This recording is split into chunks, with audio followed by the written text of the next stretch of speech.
va l'Algérie? Où va l'Algérie? Pourquoi? On vous a parlé tout à l'heure de l'affaire Nasser Djen ce matin même. Elle avait été arrêtée de cela 48 heures. Elle avait été placée en garde à vue au niveau du l'ancien CPMI de Ben Aknoun. Après visiblement 3 jours de garde à vue, il a été présenté devant le tribunal militaire de Blida, où il a passé toute la nuit devant des juges d'instruction du tribunal militaire de Blida qui ont décidé de l'incarcérer encore en général en prison. Nasser Djen, qui a dirigé la DGSI de juin 2024 à mai 2025, est en prison. L'actuel, celui qui lui a succédé, le général Hassan, c'est lui-même un ancien prisonnier. Lui-même a été prisonnier pendant 5 ans, de août 2015 jusqu'à novembre 2020. Et je m'arrête là, cette séquence suffit à elle-même pour se poser des questions. Est-ce que l'Algérie est un pays normal? Pour moi, ils ont peur du complot. Parce que pour l'actuel régime, tous les hauts responsables, quand ils quittent leur poste, sont potentiellement capables de comploter pour renverser celles et ceux qui les ont enlevés, qui leur ont enlevé leur poste. Comme il n'y a plus de confiance, mais qu'est-ce que l'Algérie, il n'y a plus de confiance. ما عندك الشعب ما يثق في الدولة، الدولة ما تثق في الشعب، جماعة الدولة ما كاينش ثقة بيناتهم والشعب ما كاينش ثقة بيناتهم. Personne ne fait confiance à personne. Personne ne fait confiance. Tout le monde peut finir en prison aujourd'hui. Où va l'Algérie? Où va l'Algérie? Pourquoi? Parce qu'aujourd'hui, nous avons pu confirmer au cours de nos investigations, on vous a parlé tout à l'heure de l'affaire Nasser Djen ce matin même. Elle avait été arrêtée de cela 48 heures. Elle avait été placée en garde à vue au niveau du l'ancien CPMI de Ben Aknoun, le centre principal militaire d'investigation de Ben Aknoun, qui est devenu aujourd'hui le SCOMI, de la direction centrale de la sécurité de l'armée. Après visiblement 3 jours de garde à vue, il a été présenté devant le tribunal militaire de Blida hier même, à la fin de la journée, où il a passé toute la nuit devant des juges d'instruction du tribunal militaire de Blida qui ont décidé de l'incarcérer très tôt le matin aujourd'hui, ce matin, le 10 juillet 2025, vers 5h30 du matin. Nasser Djen, l'homme qui a dirigé la direction générale de la sécurité intérieure, a été incarcéré, a rejoint les dizaines d'autres hauts gradés de l'armée algérienne qui sont en prison. Encore un général en prison. Encore un haut responsable du pays en prison. Alors, aujourd'hui, la situation de l'Algérie, nous sommes en 2025. Regardez, la situation de l'Algérie, quand même, elle est incroyable. Franchement incroyable. Et quelque part, on essaye d'en rire, mais il n'y a vraiment rien de rigolo. Rien de plaisant, ou de plaisantin, il n'y a rien il n'y a rien qui fait rire. Franchement, c'est pas du tout, ça ne fait pas rire. Ça fait pleurer, c'est extrêmement effrayant. Extrêmement effrayant. Alors, la Direction générale de la sécurité intérieure, c'est la direction, le service de l'enseignement le plus important du pays, le mieux équipé, le plus outillé, qui est chargé de la mission la plus dangereuse, le contre-espionnage et la protection de la sécurité nationale contre les agressions qui viennent de l'extérieur ou les agressions qui peuvent venir de l'intérieur du pays à travers des mouvements radicaux ou des mouvances terroristes, notamment la spécialité de la DGSI, c'est la lutte contre le terrorisme. Nasser Djen, qui a dirigé la DGSI de juin 2024 à mai 2025, est en prison. À partir d'aujourd'hui, c'est un nouveau prisonnier. L'actuel, celui qui lui a succédé, le général Hassan, c'est lui-même un ancien prisonnier. C'est quand même fou. Le général Hassan qui a remplacé qui est devenu général-major. Le général Hassan a été promu selon nos sources de façon discrète et secrète et dans les pures traditions de l'ex-DRS, c'est-à-dire sans images, sans photos, etc. Il aurait été, on n'a pas pu confirmer l'information à 100%, mais il aurait été promu général-major. Et lui-même a été prisonnier pendant 5 ans, de août 2015 jusqu'à novembre 2020. Donc, l'actuel patron de la DGSI algérienne, l'actuel patron du plus important service de l'enseignement en algérien, le plus important service de l'enseignement en Algérie, était un ancien prisonnier, et celui qui était patron, celui qui était avant le général Hassan, celui qui a laissé sa place pour le général Hassan, le général Nasser Djen, Abdelkader Haddad, est devenu lui-même prisonnier. Donc, la DGS et les services secrets algériens, l'agence la plus stratégique, l'entité la plus sensible des services secrets algériens, a été dirigée par quelqu'un qui est devenu prisonnier lui-même aujourd'hui et par un ancien prisonnier. Et je m'arrête là, cette séquence suffit à elle-même pour se poser des questions. Est-ce que l'Algérie est un pays normal? Est-ce que ça, c'est un pays rassurant? Est-ce que c'est digne d'un pays stable? Depuis le début à l'époque, on pensait que cette politique d'incarcération et d'emprisonnement des hauts responsables militaires et civils était la marque, la signature de Gaïd Salah. Ahmed Gaïd Salah, dans son jusqu'au boutisme, dans sa volonté d'instaurer un pouvoir absolu, dans sa volonté de s'emparer du pouvoir, il a mis énormément de monde en prison.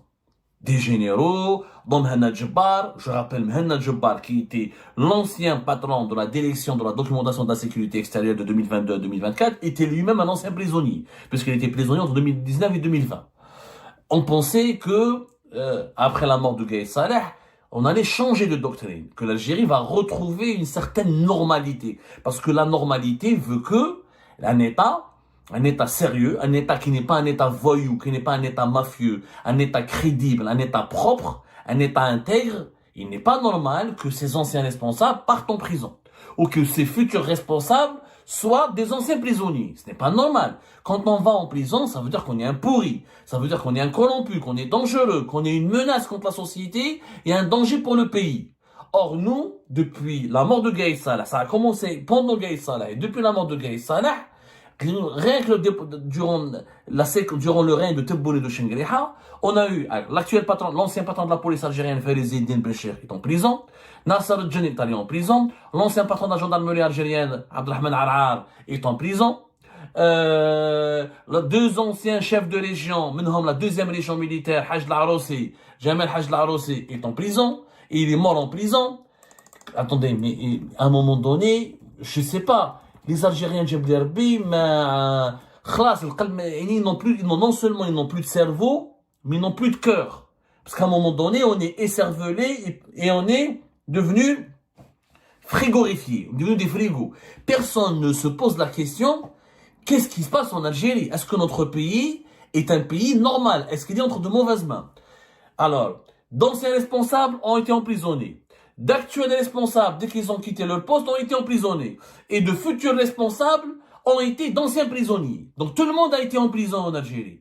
Donc est-ce que être en prison, ça signifie quelque chose aujourd'hui? J'aimerais bien comprendre. Après, vous allez me dire, c'est du cas par cas. Le général Hassan est mahgour. Et mais pourquoi Nasser El-Djani ne couche mahgour alors? Pourquoi Haj Laroussi, Allah yarhamou, n'a pas été même, et il serait pas mahgour? Maintenant, dans ce cas-là, je ne comprends plus rien. Est-ce qu'il est normal que tous les hauts responsables du pays finissent en prison? Est-ce qu'il est normal que tous finissent au trou? Ou qu'ils émergent depuis le trou pour aller retrouver un bureau à la tête d'une institution sensible du pays? Quelle est l'image qu'on véhicule de l'Algérie à l'étranger? Mettez-vous à la place des puissances étrangères.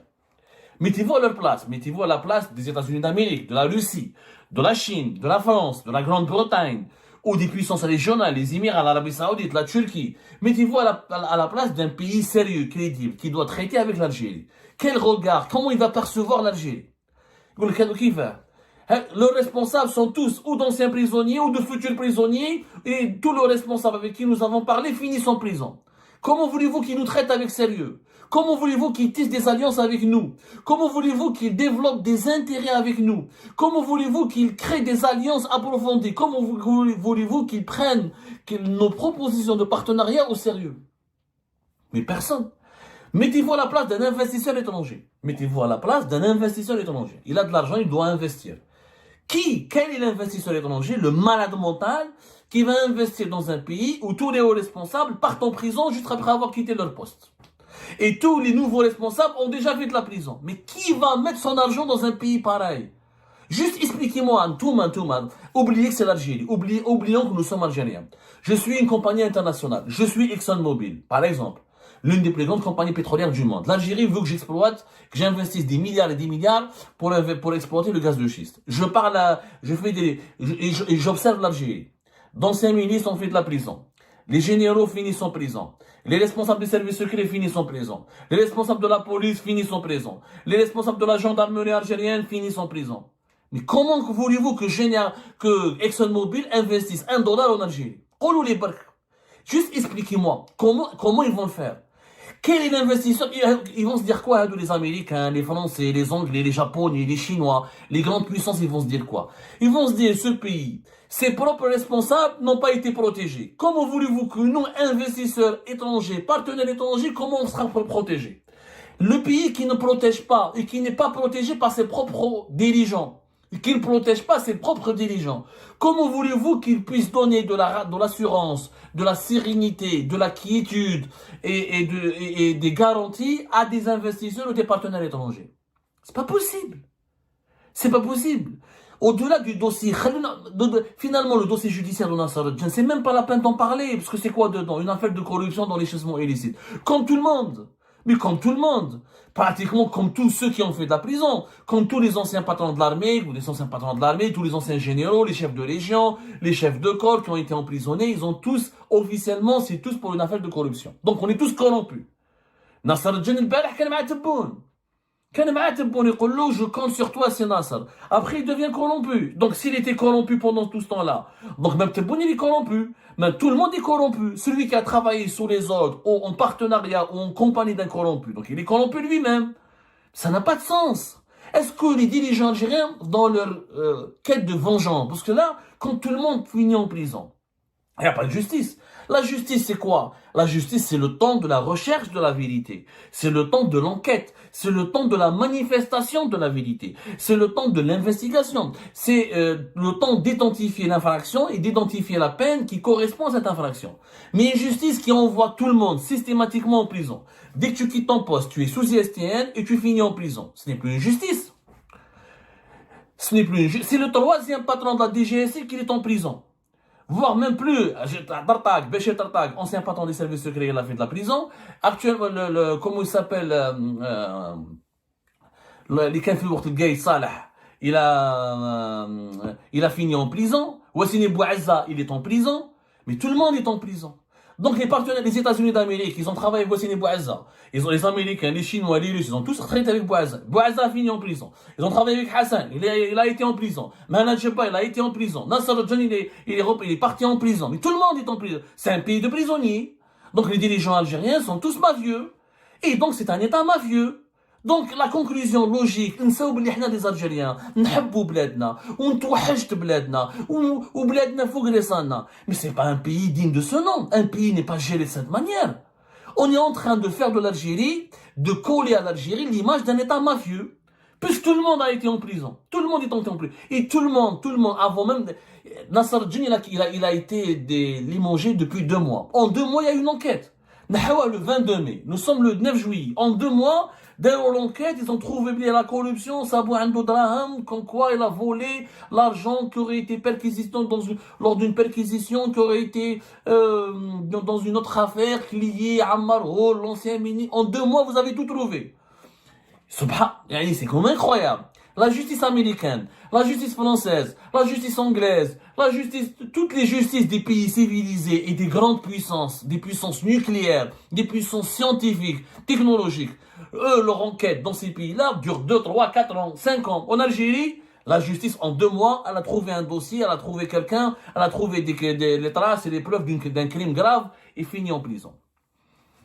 Moi, je pose une question aux dirigeants actuels. Ceux qui sont encore au pouvoir aujourd'hui. Moi, je pense, comment vous dormez la nuit? Moi, je le dis aux dirigeants actuels. Ceux qui travaillent actuellement avec le régime Tebboune. Ceux qui sont actuellement au pouvoir. Les généraux aujourd'hui, les patrons de la police, les patrons de la gendarmerie, les patrons des services, les patrons de l'armée. Je leur dis une chose. Est-ce que vous êtes tranquilles? Est-ce que vous dormez la nuit? Est-ce que vous n'avez pas peur vous-même de finir en prison? Et où sera Nasser al-Din? Ça peut arriver à tout le monde. Ça peut arriver à tout le monde maintenant. Tous ceux qui sont au pouvoir aujourd'hui, demain, dans 3 mois, dans 4 mois, en 2-3 mois, ils peuvent être amenés à quitter leur poste. Ils sont remplacés, ils sont changés. Ils finiront en prison. Comment ils peuvent travailler? Ces gens-là, ok, nous sommes menacés. Le scénario, nous sommes menacés. On est entouré de menaces. On est entouré d'ennemis extérieurs et intérieurs, pour reprendre la terminologie et le vocabulaire du régime algérien, qui menacent le pays. Qui doit protéger le pays? Ce sont les responsables des corps constitués et des services de sécurité, notamment les services secrets.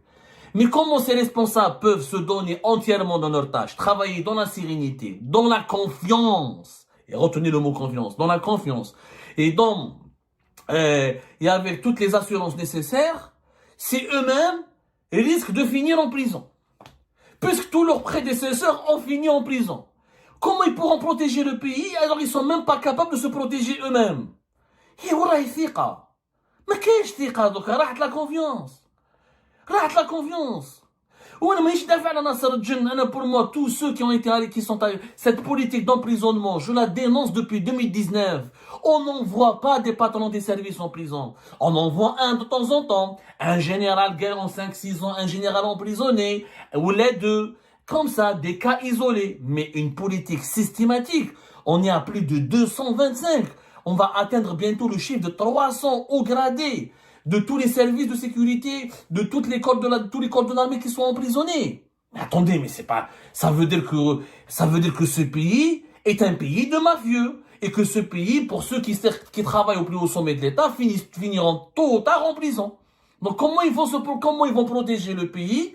C'est ce pays qui va lui-même les mettre en prison juste lorsqu'ils vont quitter leurs fonctions. Et tous sont corrompus. Wassini Bouazza corrompu, Nasser Djen corrompu, Abdelrahman Arar corrompu, Farizine Dinchir corrompu, Hadou Gah corrompu. Gah, Haj Daros, Gah ils sont corrompus. Où même là les gens qui sont propres? Qui est propre? Zawali, qui est propre en Algérie alors? Et moi je suis un étranger. Quand je vois ce qui se passe en Algérie, je me pose la question. Qui est propre? C'est pas possible. Il n'y a plus de justice. Nous sommes dans le cadre de vengeance, de calcul politique. C'est quoi le calcul politique? Il est très simple. Nasser Djen, il a servi, il a été utilisé. Khadmoube, Esmo, parce que c'est une légende, Nasser Djen. C'est une légende. Le gars, que nous, les Algériens qui se mettent Nasser Djen, trêve. Nasser Djen, c'est les années 90, les infiltrations, démantèlement. Il est âgé de moins de 60 ans. Il est prêt, il est à la fin des années, les cinquantaines.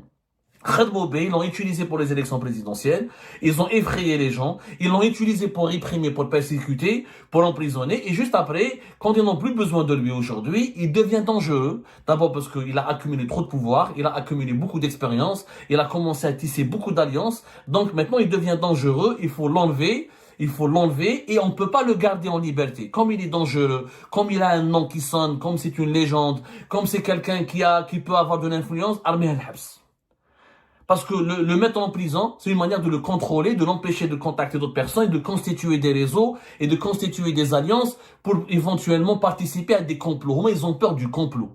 Parce que pour l'actuel régime, tous les hauts responsables, quand ils quittent leur poste, sont potentiellement capables de comploter pour renverser celles et ceux qui les ont enlevés, qui leur ont enlevé leur poste. Comme il n'y a plus de confiance. Mais qu'est-ce que l'Algérie, il n'y a plus de confiance.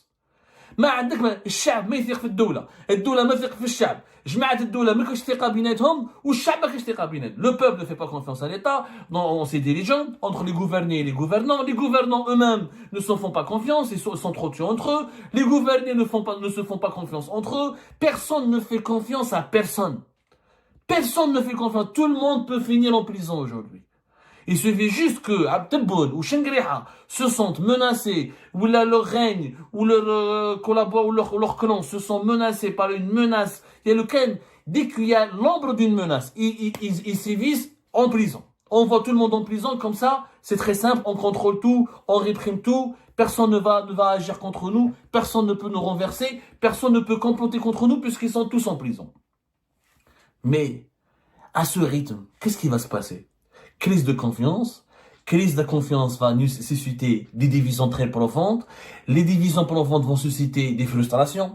Celles et ceux qui ont été en prison vont vouloir se venger parce qu'ils se sentent persécutés. Ils ont des partisans, ils ont des supporters, ils ont des familles. Donc la frustration se mélange à la vengeance. La vengeance et la frustration pourraient alimenter la radicalité des mouvements radicaux et ça pourrait créer une explosion politique au sein même de ce système. Ce système lui-même n'est pas viable. Un système qui emprisonne tous ses propres serviteurs, tous ses propres responsables, il va s'isoler, il va se créer des ennemis en interne. On n'a pas besoin du Mossad ou des services secrets marocains ou des services secrets émiratis. Le régime algérien crée ses propres ennemis en interne. Ces ennemis internes vont à savoir, un jour ou l'autre vont se fédérer, un jour ou l'autre ils vont alimenter des tensions internes, un jour ou l'autre ils vont tenter de renverser le pouvoir, un jour ou l'autre ils vont menacer la sécurité nationale. Et ça se passe comme ça. Des pays comme le Soudan, regardez comment ils ont été divisés, des pays comme l'Irak, comme la Libye, ils ont été affaiblis en interne. internes, par des crises, par des dérives autoritaires internes qui affaiblissent les constances de la nation, où il y a pas dans les pays où il y a trop de répression, où il y a trop où le pouvoir est monopolisé par un seul décideur ou par un seul clan. C'est des pays qui ont tous fini mal. Je ne connais aucun pays où il y a un décideur qui monopolise tout, qui n'a pas fini mal. Et ne me dites pas la Russie de Poutine. La Russie de Poutine, c'est pas comme ça. Poutine n'a pas emprisonné tous les chefs de services secrets. Poutine n'a pas emprisonné tous ses généraux, tous les patrons de la police. Il était intelligent. Quand il punissait, il savait comment punir. Quand il va exclure, il sait comment exclure. Ça, c'est les pratiques des pays qui sont aujourd'hui, pardonnez-moi le terme, dans la merde. L'Irak, la Libye, le Soudan, le Venezuela, les pays qui sont en faillite ou menacés par des divisions, ou noyautés, ou confrontés à des guerres civiles, à des menaces ou à des agressions étrangères très violentes. C'est vers ce scénario qu'on se dirige. Cette affaire de Nasser n'est qu'un signal d'alarme, n'est qu'un signal négatif parmi tant d'autres de signaux que nous n'avons pas cessé de dire. Voilà, je suis pas en train de semer la panique, je suis en train de prévenir mes compatriotes qu'on ne peut pas continuer comme ça. Cette politique de tout le monde en prison, on va vider l'État. À un moment donné, il va rester que Chengueli Haïteboun. Nasser est remplaçable. Tout le monde est remplaçable. Mais à chaque fois que quelqu'un les remplace, il finira lui aussi par rejoindre la personne qui l'a remplacé en prison. À la fin, il va se passer quoi? Le régime va s'affaiblir, va se vider, va s'isoler. Il y aura plus personne qui lui fera confiance, et plus personne ne le défendra. Personne ne le défendra. Qui a défendu Kadhafi quand Kadhafi il a été chassé par l'OTAN? Qui a défendu Saddam Hussein? Qui a défendu les dirigeants du Soudan? Et qui a défendu les dirigeants du Venezuela? Etc. Tous ces pays. Qui a défendu Bachar al-Assad? Regardez Bachar al-Assad comment c'est fini pour lui. Yanis, notre pays est en danger. Et ben voilà, c'est la fin de cette vidéo. Je vous remercie toutes et tous, comme d'habitude, pour avoir suivi la vidéo jusqu'à la fin. N'oubliez pas de nous laisser vos commentaires et vos réactions sur le sujet de cette vidéo et de partager le contenu si ça vous intéresse. Et je tiens toujours à remercier nos abonnés et les personnes qui réagissent de façon régulière sur nos vidéos et qui nous suivent et qui nous laissent des commentaires. Donc merci beaucoup pour votre dynamisme et pour votre sens de partage et de discussion. Donc voilà, sans vous, ce contenu n'a pas vraiment de valeur sans cette communauté qui ne cesse de s'accroître. Donc merci beaucoup et à la prochaine dans une nouvelle vidéo. Au revoir.